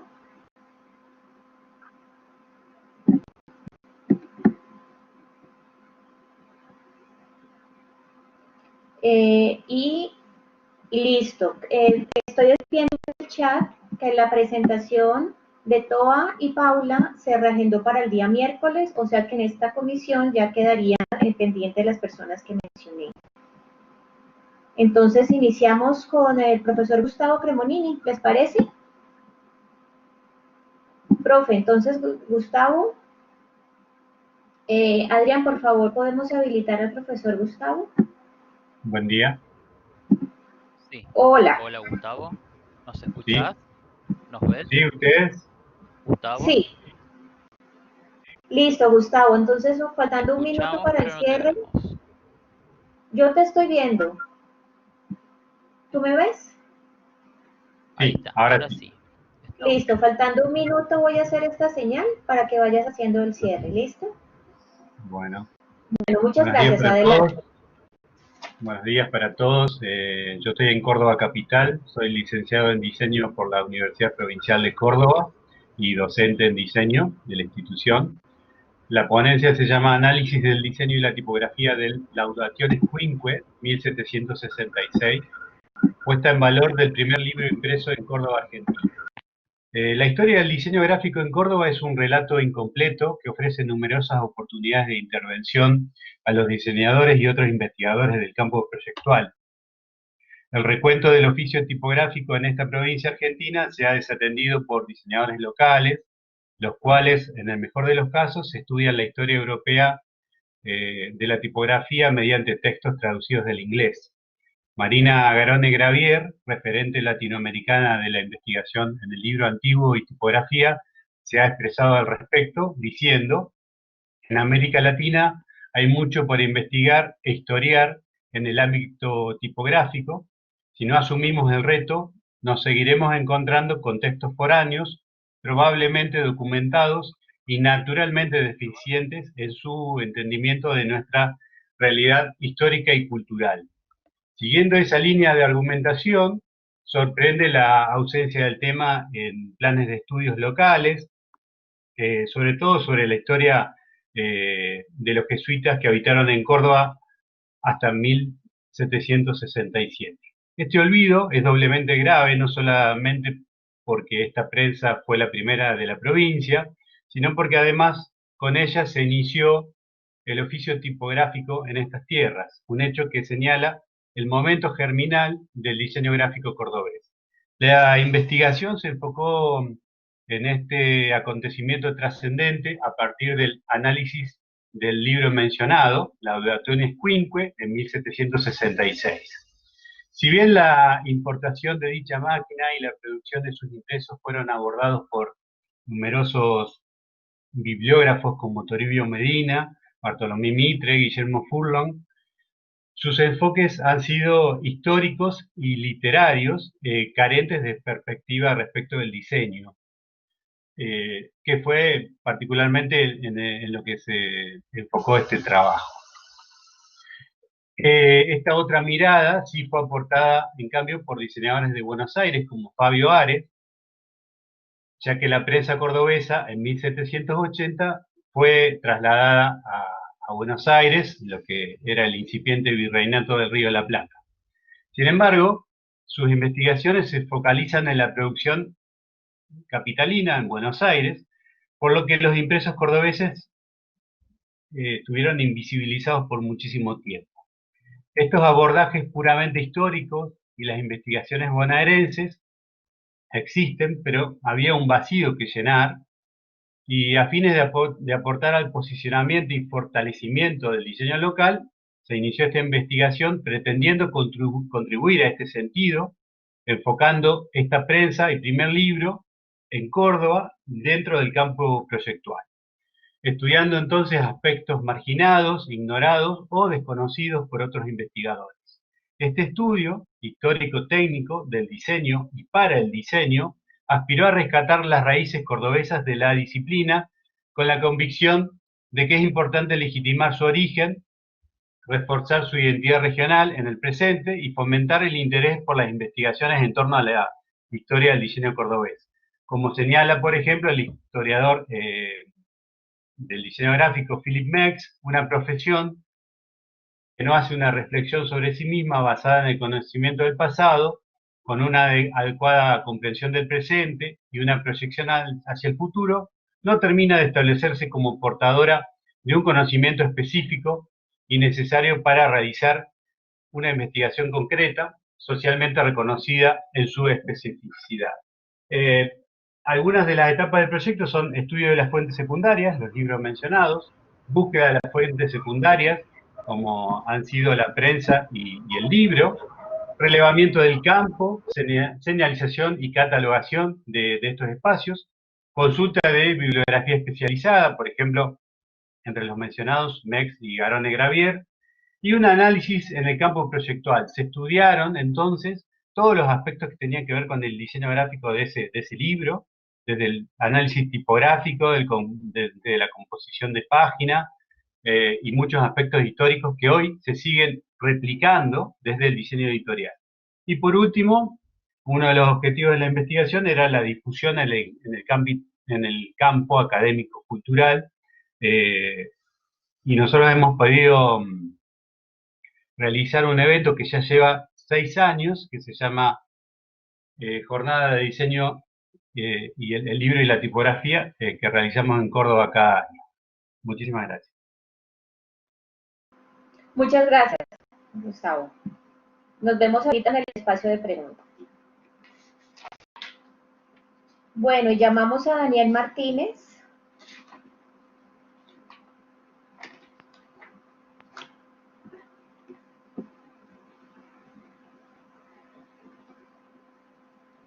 Daniel, ¿te encuentras presente?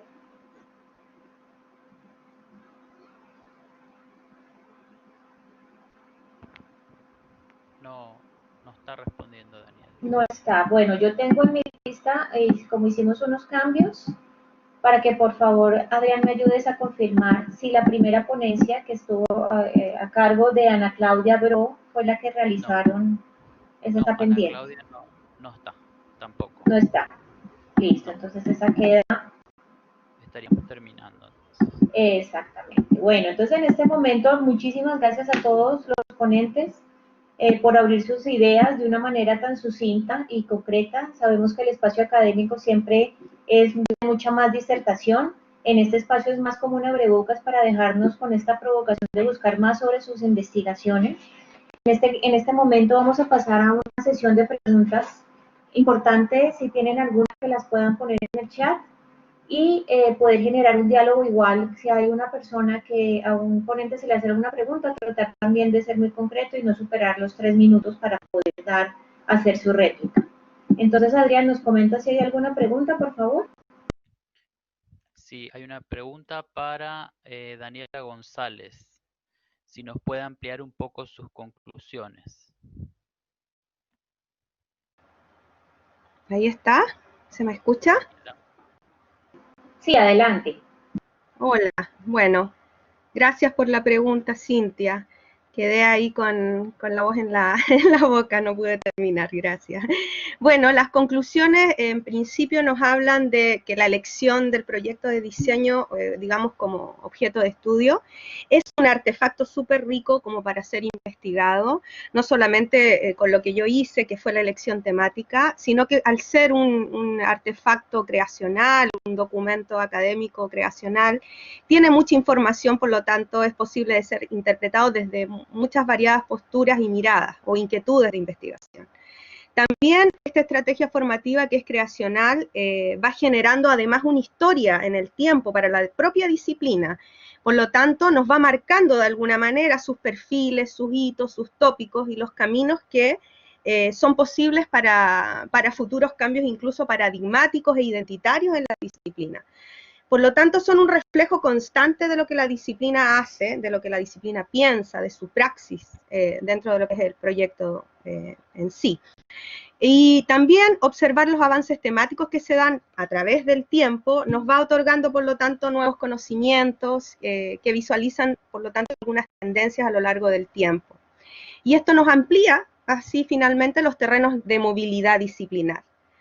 Esto nos permite de alguna manera conocer los espacios de acción del diseño, posibilita además la revisión de aquello que hoy nos identifica y también nos aporta a la actualización de tópicos, de perfiles y de identidades para la disciplina. En forma, digamos, decantada, los resultados ya nos hablaban entonces de algunas tendencias temáticas y la principal de las tendencias temáticas eran de interés sociocultural, como ayuda social, enseñanza-aprendizaje, cultura, harta influencia sobre la cultura. Y por otro lado, lo relevante es que las tendencias más ligadas al mercado, como primera, quizás temática más tradicional de la disciplina, ha ido decantando, llegando a un porcentaje bastante disminuido a lo largo del tiempo, perdiendo interés en los alumnos de diseño. Eso en cuanto a, ¿qué puedo decir en términos de conclusión? No sé si hay algo más puntual que, a ver... no, eso era. No sé si aclaré a Cintia. Bueno, muchas gracias. Esperamos en algún momento que ustedes se puedan compartir los correos, porque el diálogo académico sale, ¿no? Digamos, aquí hay inquietudes y ojalá se pueda más adelante profundizar sobre eso y verlos también en las publicaciones de la UP. Sería muy interesante. Acá hay otra pregunta también que va dirigida para Ivonne. Habla si hubo alguno de los entrevistados que se inclinara por la felicitación electrónica. Sí.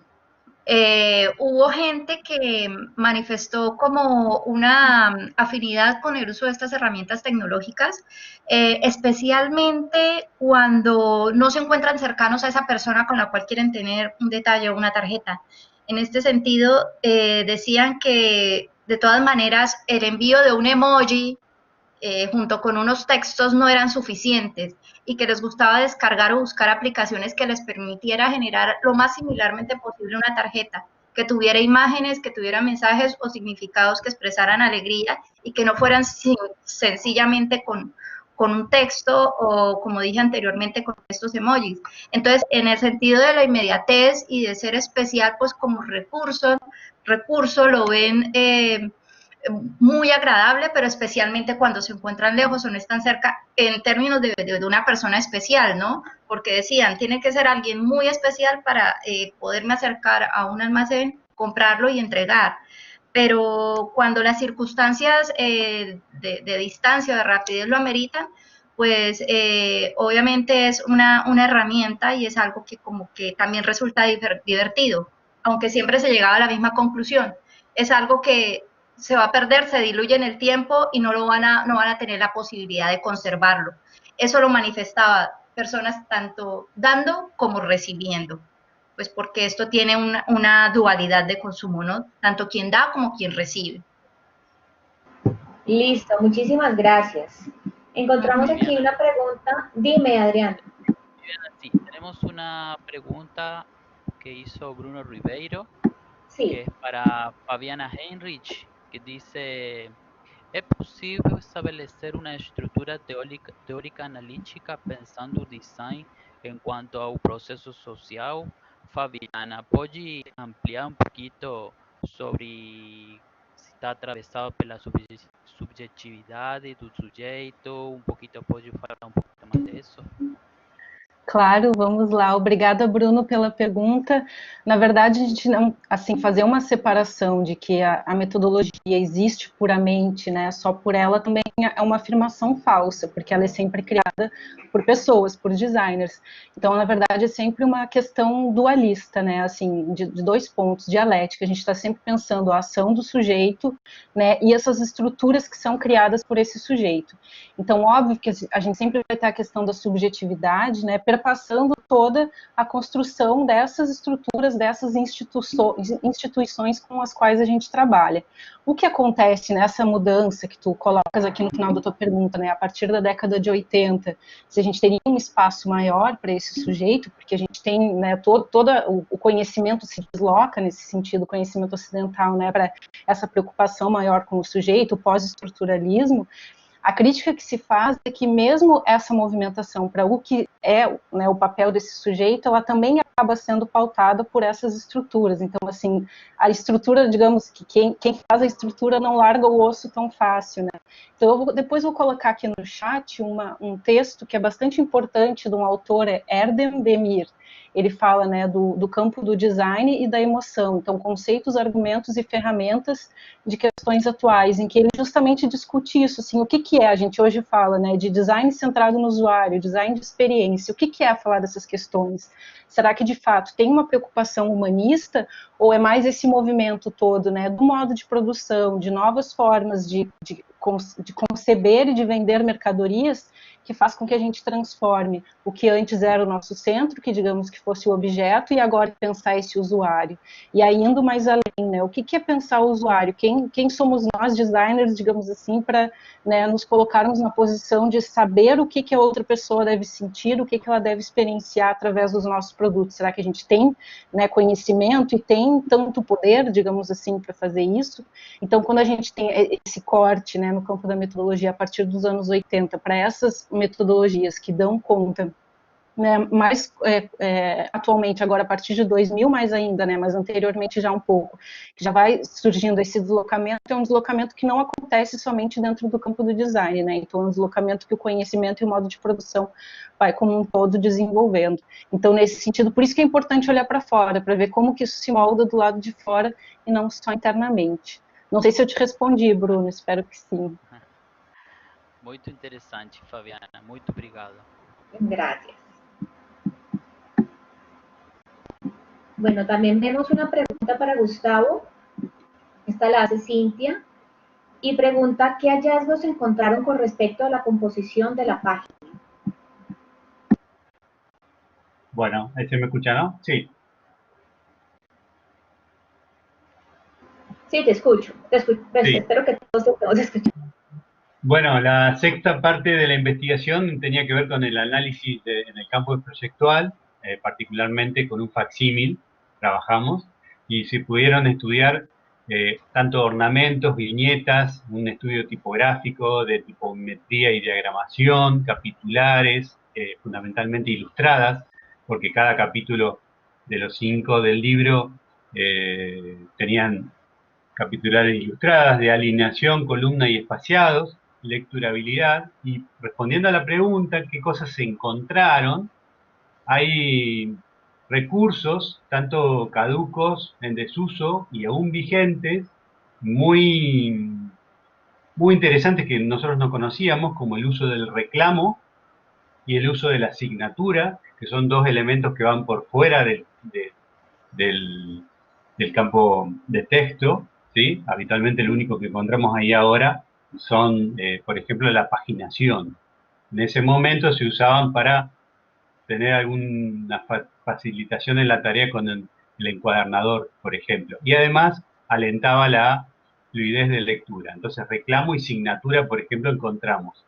Y después encontramos, por ejemplo, algunos recursos, como por ejemplo el uso de versalitas, cuando en su momento todavía no se llamaban así, que tenían una función de transición entre la capitular y el fluido del texto, que es un recurso que, por ejemplo, si tienen alguna revista Rolling Stone, no importa de qué lugar del mundo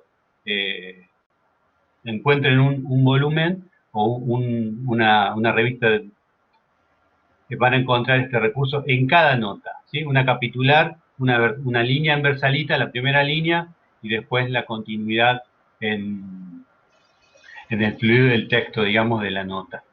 Entre otras cosas, el uso de ligaduras, por ejemplo, que en su momento obviamente tenía que ver mucho con la búsqueda de ajuste, el uso de las ilustraciones, que por ejemplo no tenían que ver con el contenido, sino que eran ilustraciones con dibujos, con un contenido que no tenía nada que ver con el libro, porque venían de otro contexto.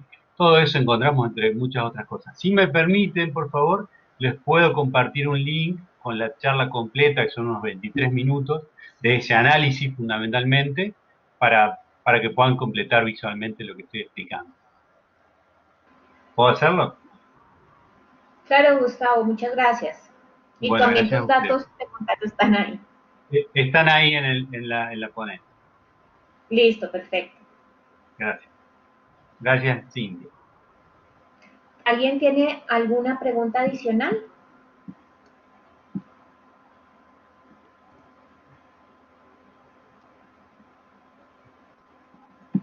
Bueno, entonces yo voy a hacer una serie de preguntas.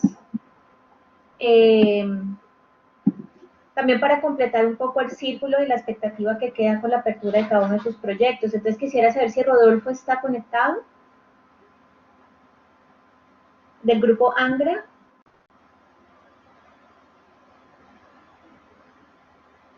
Rodolfo, o Natán, o Larisa, o Luis Carlos, o Luis Antonio.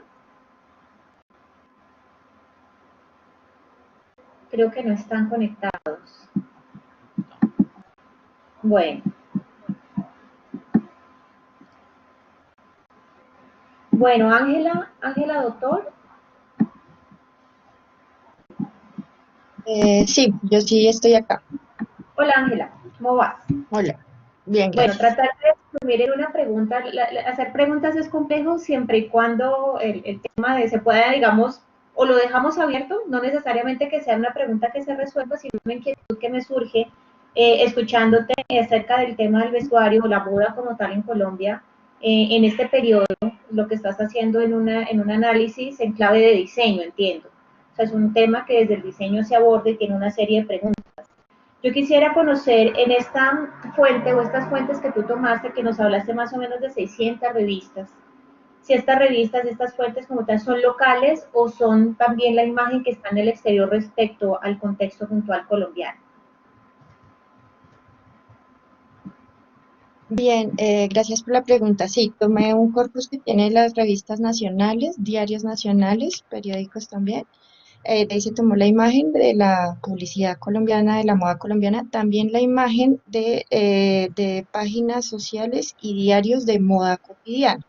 Y aparte, como referencia totalmente análoga del jean en específico, se tomó la publicidad y se tomaron fotografías también del del jean, desde los 70, perdón, hasta el 2000, para ver la evolución en Estados Unidos y Europa y compararla con la evolución del jean en Colombia y entender esas diferencias, poder encontrar como los rangos de uniones y realmente las rupturas y ver que el diálogo de la moda colombiana sí era propio, sí era colombiano. Entonces ahí se pudo corroborar bien y analizar bien incluso el arquetipo de la publicidad colombiana, que también cambia con respecto a la publicidad de moda pues de otros países. Vale, perfecto. ¿El estado de tu investigación cuál es en este momento? Ya está muy cerca de ser finalizada, está en este momento en revisión. Listo, no, para poder acceder más adelante a tu investigación. Listo, te agradezco muchísimo. Claro que sí, claro que sí. Bueno, con gusto. Que estés muy bien. Violeta se encuentra.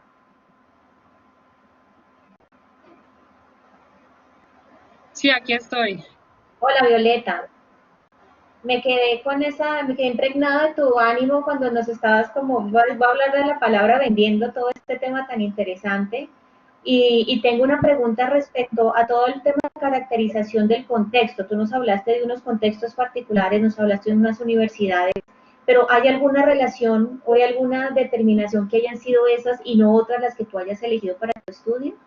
Bueno, realmente son las más importantes acá en Colombia. Entonces quería como hacer esa caracterización de esas universidades, pues que son cumbres acá en Colombia, en a ver qué tanto a qué tanto le apuntan a la generación de emprendimiento, pero sobre todo a ser comunicador social. Sí, hay mucho emprendimiento con respecto a industria, a ingeniería, pero realmente en la creación de contenidos no tenemos mucho, o sea, no hay mucha potencialización de parte de las universidades sobre este tema. Entonces, la idea cuál es y mi recomendación cuál es, empezar a hacer estos cursos extracurriculares o meterlos dentro de la malla curricular del comunicador social para que podamos empezar a generar esos contenidos de interés y poder ser comerciales ante eso. Obviamente con sinergia, porque pues tú no puedes solamente generar contenido si no hay la parte técnica, si no está la parte como industrial en ese sentido. Entonces como que fue esa la inquietud que hubo. De decir, bueno, uno como comunicador social, ¿qué puede hacer para emprender como comunicador? Y esa fue la inquietud que hubo y por eso se hizo con esas 5 universidades que son como las más importantes acá. Ok, el periodo temporal, ¿tú crees que establece alguna característica? Es decir, si haces el estudio en una temporalidad y luego lo repites en otra temporalidad, ¿encontrarás algún cambio? Claro que sí, mucho más ahorita con esto del COVID, pues yo creo que ya las universidades empezaron a decir, bueno, no tenemos que cambiar la estructura de cómo nosotros estamos enseñando ahora. Y esa es una de mis recomendaciones. Mientras que la academia no se renueve en sus cosas, pues va a ser muy difícil que el emprendimiento en contenido se haga. Entonces ahorita con lo de la pandemia, ahorita que estamos utilizando la tecnología, que estamos haciendo esta clase de virtualidad, de estos congresos virtuales, pues yo creo que va a prender como la llamita de que la universidad, la academia más que todo se renueve y haga otras cosas que llamen la atención para que nosotros como profesionales en comunicación social y los que están estudiando y los que se gradúan como comunicadores pues tengan esa mañita de querer emprender. Listo, muchísimas gracias. A ustedes, muchísimas gracias. Bueno, que estés muy bien. Llamo a Oscar Javier, él estará presente. Sí, sí, aquí estoy. Hola, ¿cómo vas? Hola. Bueno, Oscar, estamos con una diversidad temática que enriquece muchísimo el diálogo. Veo que tu tema se va más orientado hacia el tema de la fenomenología, el tema del análisis del discurso de la imagen. Quería preguntarte sobre esto, que es un universo apasionante, ¿sí? Y que tiene que ver con la interrelación de que un concepto te lleva a otro concepto y la definición de quién mira, de qué se mira, de si es el objeto, la imagen. Es un juego interesante. Quería saber el alcance que tiene tu proyecto y cuáles son como los marcos referenciales para que tú puedas decir este proyecto va a tener este alcance o va a tener esta ejecución. Bien, sí, hay unos alcances que de hecho como que en la misma indagación empiezan a emerger. Es decir, que realmente la reflexión es el tipo de reflexiones que empieza a surgir en aula, que luego en observatorios empieza pues ya se pone sobre la mesa y se discute, porque realmente el artículo o lo que el momento revisado tiene que ver muy con la explicación del fenómeno interpretativo, ¿sí? Totalmente teórico, pero entonces en lo que emerge una primera reflexión que termina siendo conclusión del documento que yo he elaborado, y es, número uno, la importancia que tiene que tienen los estudiantes de dialogar con las imágenes. Es decir, somos por la actualidad, la contemporaneidad, no nos educan para leer imágenes. La educación artística en nuestros países, al menos en Colombia, a nivel de los niveles básicos de escuela, de colegio, es una educación subestimada. O sea, hacer arte, las clases de arte son una pérdida de tiempo, ¿no? Hay que hacer matemáticas, hay que hacer ciencias naturales. Creo que eso es como el característico de Latinoamérica. Y eso hace que más allá de que la gente vaya a ser artista, igual todo el mundo necesitamos una formación para poder cuestionar las imágenes. O sea, nosotros vemos noticias y no cuestionamos qué nos están mostrando. Vemos fotografías y asumimos que lo que está ahí es un hecho. O sea, no hay como una posibilidad de dialogar. Simplemente estamos a la deriva y somos totalmente indefensos en términos de relacionarnos con imagen. Entonces hay como una primera reflexión de este tipo de reflexiones sobre la interpretación, es lo importante que es para la formación, no solo de los artistas, ahora sí hablando de los artistas, por ejemplo, ya en el nivel superior, saber o tener la capacidad, más que saber, es tener la capacidad de dialogar con las imágenes, de cuestionarlas, de cuestionar el cine, de cuestionar la fotografía, de cuestionar la noticia, más en este mundo del fake que estamos enfrentando. Nos divertimos con los fake, pero con las noticias falsas, pero hay un montón de gente que cree que son reales, y son muchas. O sea, nosotros de pronto en estos niveles académicos creo que ya estamos como armados, pero la gente se las cree. Entonces hay como un primer alcance que es ese llamado a atención de lo importante que es poder entablar diálogos con la imagen, dado a nivel interpretativo, y aquí es donde surge la fenomenología, por ejemplo, como para darnos una mano de entender cómo nos relacionamos con la imagen. Y ya en términos prácticos, por ejemplo, de gente de academia, por ejemplo, ha surgido un ejercicio que estamos implementando, y es, hay una imagen que he utilizado mucho ejemplo para esto, que es de Kino, de la serie de Gente en su sitio. Ustedes la recordarán, saben la gráfica de Kino, lo fabulosa que es. Entonces, es un náufrago en una isla así de chiquitica, o sea, tipo Kino, haciéndonos como en la claustrofobia de este pobre hombre metido ahí en una isla. Y ha mandado mensajes, bueno, la pequeña isla está rodeada de botellas con mensajes. Y obviamente son imágenes muy chicas, eso, tenemos los referentes de Kino. ¿Cuál es el planteamiento? Que llegamos como a la conclusión de que el tipo realmente está incomunicado, a pesar de que hay muchas botellas. Entonces uno no sabe si es que todas las mandó él, es una posibilidad, o de pronto él mandó una y resulta que está metido en un mar que está plagado de botellas.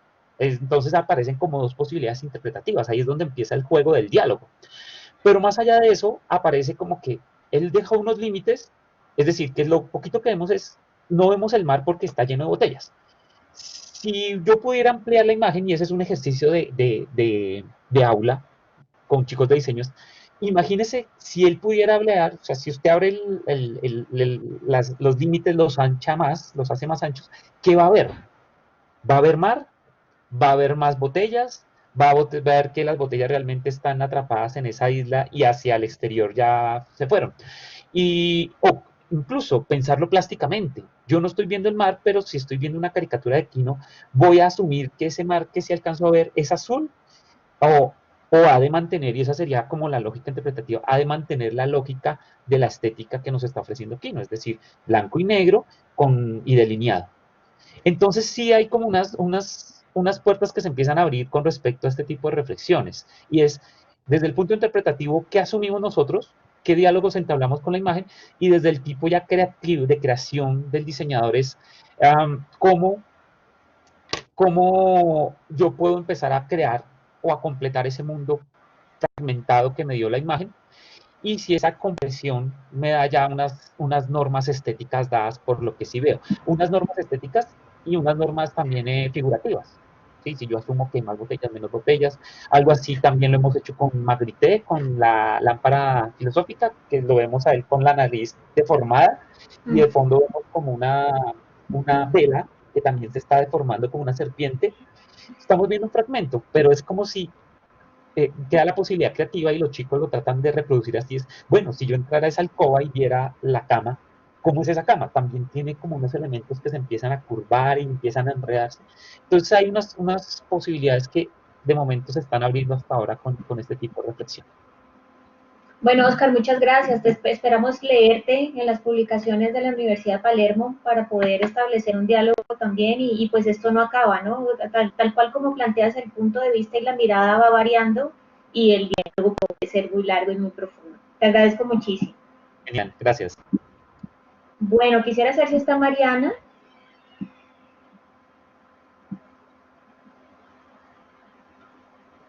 Sí, acá Hola, estoy. Mariana. Bueno, Mariana, con tu planteamiento hay muchas preguntas que me surgen. Voy a tratar de ser muy concreta, puntualmente, y tú estás hablando de una lógica que tiene que ver con la ciudad y con todos los mobiliarios o toda la cultura material que nos rodea y que estamos habituados al vivir en una ciudad, cualquiera que sea. Sí, en ese sentido. También mencionaste el tema de la contingencia, del COVID, y todo lo que en esa lógica se tuvo que ir adaptando, pero quisiera saber sobre esto en tu estudio, si hay algo, si tuviste algo, o si el diseño mobiliario o el diseño de estas ciudades a partir de lo material, en algún momento sí tuvo presente que pudiera haber una alteración a todos los órdenes establecidos. Sí, bueno, a ver, lo que se analizó fue justamente cómo a través del diseño urbano uno se puede ir adaptando a distintas situaciones, ¿sí? Como en esta constante transformación de las ciudades, uno utiliza el diseño urbano justamente para ir adaptando y resolviendo esas necesidades que la gente va priorizando.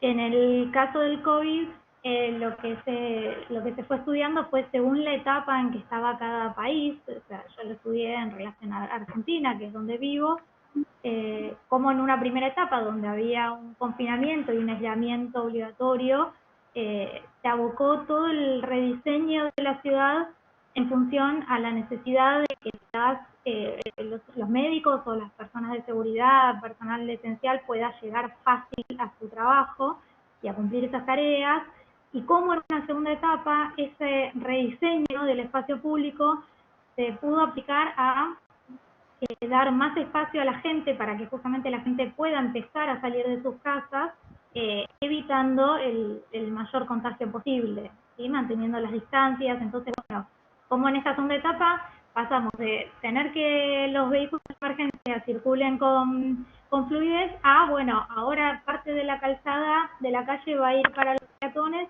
porque ahora son ellos los que necesitan circular, evitando el contacto y evitando así el contagio masivo. Entonces es la adaptación del diseño urbano a cada etapa de la pandemia en que estamos viviendo. Excelente. ¿Tu proyecto en qué fase se encuentra en este momento? No, iniciando. Ah, bueno, entonces tienes... Recién iniciando. También fue oportuno. Mucho camino. Sí. Muchísimas gracias. No, gracias. Estaremos leyendo, ojalá prontamente. Ojalá, dale. Bueno, Cintia o Mónica. Señor. Viviana, sí, vamos haciendo un redondeo sí. Con Cintia y Mónica si quieren agregar algo más y ya nos vamos despidiendo. Ah, bueno, listo. Viene otra comisión y yo quería hacer un breve anuncio después. Bueno, no, entonces el tema con ellas particularmente quería saber y también quería preguntarle a Giovanni, pero se la dejo en el chat, es el tema si esto va, su modelo, o sea, si es un modelo que se puede replicar. Ustedes nos hablaron de un tema muy puntual, un contexto muy puntual, pero si esto se puede aplicar o puede ser proyectado a otros contextos. El tema del material didáctico para el análisis. Sí, definitivamente sí se puede replicar, está como todo muy bien estructurado. Bueno, en cuanto a las infografías, todos los temas, muy claro, el diseñador fue Eric, entonces quedó muy bien especificado todo. También la parte se hizo una presentación con el ejemplo de Ibargüengoitia, y también pues la parte de los formatos están bien explicados, entonces sería como el paquete de estas tres partes para generar este material que puede ser replicado en donde sea, ¿no? Con todo gusto, si alguien lo requiere, pues con todo gusto nos lo piden y lo podemos compartir. Bueno, muchísimas gracias. Y bueno, ya para dar cierre, quisiera preguntarle a Giovanni sobre su investigación, pues obviamente ya es algo muy puntual y que tiene que ver con las denominaciones que vienen de otras disciplinas respecto a la clasificación o a la denominación de institucionalización. Tú hablas del tema del diseño de interiores, pero que tienen algunas variaciones con lo arquitectónico o con otras, digamos, variaciones de la disciplina del diseño, las disciplinas creativas, y que también está transversado por el origen, es decir, cuando hablamos de las escuelas iniciales que atraviesan estas definiciones y estas comprensiones. Entonces, para ser muy concreta, quería preguntarte en Ecuador sobre qué se establece, sobre una política pública, sobre un plan de gobierno en algún momento, si fue un acuerdo institucional entre agremiaciones, ¿cuál fue esa definición para poder dar ese nombre que tú remarcas mucho, que es el tema del diseño interior? Bueno, muchas gracias, Viviana. Yo ahí les comparto que, ¿sí me escuchan, no? Les comparto que hace algunos años atrás había mucha diversidad y heterogeneidad en realidad en torno a la nomenclatura de la disciplina como tal, desde diseño de interiores, espacios arquitectónicos y otras nomenclaturas. A partir del año 2010 aparece la Secretaría Nacional de Ciencia y Tecnología, que regula todos los entes a nivel universitario en el Ecuador, y parte de uno de sus principales objetivos era tratar de alinear aquellas heterogeneidades en la nomenclatura justamente de las disciplinas. Había muchísimas. En ese trabajo, yo recuerdo plenamente, siendo parte de la administración académica de la escuela hoy Diseño de Interiores, en su momento, y es parte de la investigación también, yo recuerdo que se solicitó que el nombre se le cambiase a Arquitectura de Interiores, pero pertenecía a la Facultad de Diseño. Finalmente, para ser concreto, la CENESID, que es esta secretaría, colocó la nomenclatura oficial de la carrera en el Ecuador con el nombre de Diseño de Interiores, y esa era la nomenclatura con la que se iba a denominar en todas las carreras a nivel universitario en nuestro país. Es también parte de la investigación justamente encontrar cuáles son las decisiones que se tomaron o cuáles fueron los insumos que estuvieron ahí dentro para quedarse finalmente con esa nomenclatura. Eso es bueno, respuesta. Como todo se puede dar más, esperemos tener algún tipo de conversación más adelante para estos temas. Muchas gracias, Giovanni. Bueno, a todos los expositores y los asistentes les damos las gracias por estar aquí en este espacio de adaptación y de flexibilidad a todas las dinámicas que nos plantea hoy estos nuevos encuentros.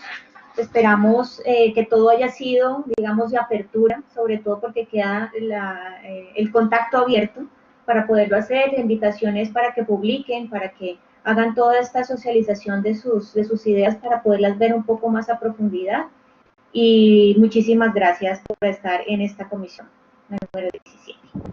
Bueno, quiero agradecer en nombre de la Universidad de Palermo, tanto a la coordinadora Viviana, que compartió con nosotros, que dirigió esta comisión A17 Estudios Académicos, agradecer a todos los expositores y a todos los participantes que nos acompañaron. Y les recordamos que todas las comisiones de la semana se graban y estarán disponibles y subidas en nuestro sitio web a partir de la mitad de agosto. Así que tengan una linda jornada a todos.